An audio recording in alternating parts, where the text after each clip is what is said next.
নমস্কার সম্মানীয় দর্শক বন্ধুগণ, পশ্চিমবঙ্গের সাধারণ মানুষের জন্য দারুণ সুখবর।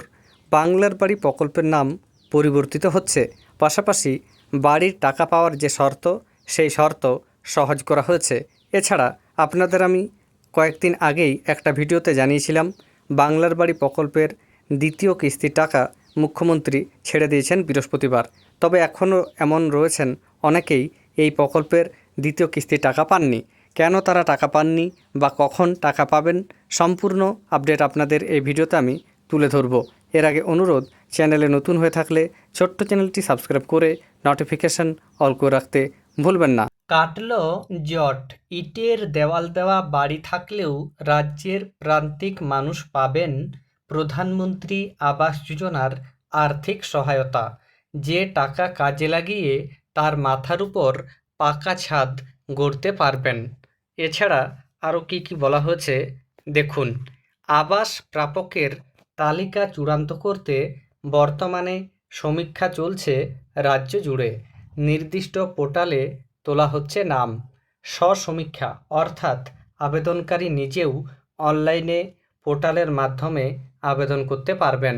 এতদিন কারো সম্পূর্ণ কাঁচা বাড়ি থাকলে তবেই এই প্রকল্পের সুবিধা দেওয়ার ব্যবস্থা ছিল। সেক্ষেত্রে কোনো দরিদ্র ব্যক্তির ইটের দেওয়াল দেওয়া বাড়ি থাকলেও তাকে আর্থিক সহায়তা দিতে তালিকাভুক্ত করার কাজে সমস্যা হচ্ছিল।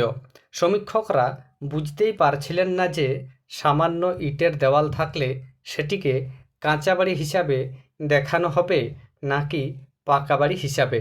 এই সমস্যায় ইতি টানতে রাজ্যের তরফে চিঠি লেখা হয়েছিল কেন্দ্রকে। নবান্ন সভাঘরের বৈঠকে সমাধানের আশ্বাসও দিয়ে গিয়েছিলেন কেন্দ্রীয় গ্রামোন্নয়ন মন্ত্রী শিবরাজ সিং চৌহান। কেন্দ্র এ সংক্রান্ত ছাড়পত্র দেওয়ায় বুধবার ধনধান্য প্রেক্ষাগৃহে রাজ্যের পঞ্চায়েত মন্ত্রী দিলীপ ঘোষ ঘোষণা করেন, দেওয়ালে সামান্য ইটের গাঁথনি আছে বা পুরো দেওয়ালটাই পাকা কিন্তু পাকা ছাদ নেই, এমন উপভোক্তারা আবাস যোজনার টাকা পাবেন। অন্যদিকে পূর্বতন সরকারের বাংলার বাড়ি প্রকল্পের নাম বদল করে পশ্চিমবঙ্গ আবাস রাখার সিদ্ধান্ত নিয়েছে নবান্ন। সেই সঙ্গে আজ বৃহস্পতিবার এই প্রকল্পের আওতায় প্রায় 10 লক্ষ উপভোক্তার ব্যাংক অ্যাকাউন্টে দ্বিতীয় কিস্তির 60,000 টাকা করে পাঠাবে রাজ্য। এই প্রকল্পের দ্বিতীয় পর্যায়ে 18 লক্ষ উপভোক্তাকে প্রথম কিস্তির টাকা দিয়েছিল আগের সরকার, কিন্তু তাদের মধ্যে 10 লক্ষ উপভোক্তা লিন্টল পর্যন্ত কাজ শেষ করে দ্বিতীয় কিস্তির টাকা পাওয়ার যোগ্য হয়েছে।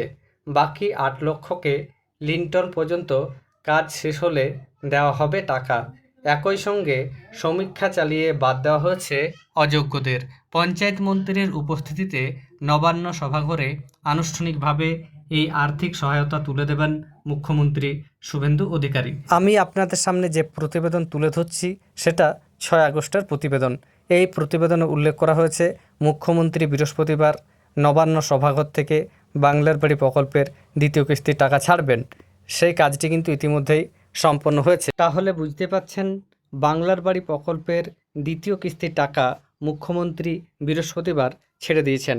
তবে এখনও পর্যন্ত 10 লক্ষ উপভোক্তার অ্যাকাউন্টেই টাকা পাঠানো হয়েছে, আরও 8 লক্ষ এখনও পর্যন্ত বাকি রয়েছে।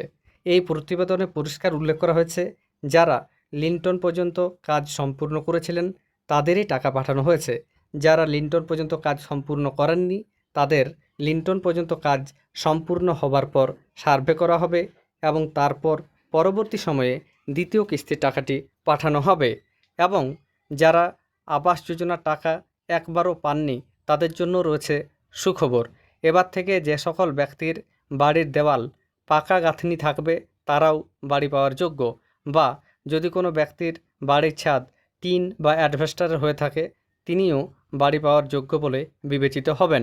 তবে যাদের পাকা ঢালাই ছাদ রয়েছে অর্থাৎ কংক্রিটের ছাদ রয়েছে তারা আবাস যোজনার জন্য যোগ্য বলে বিবেচিত হবেন না।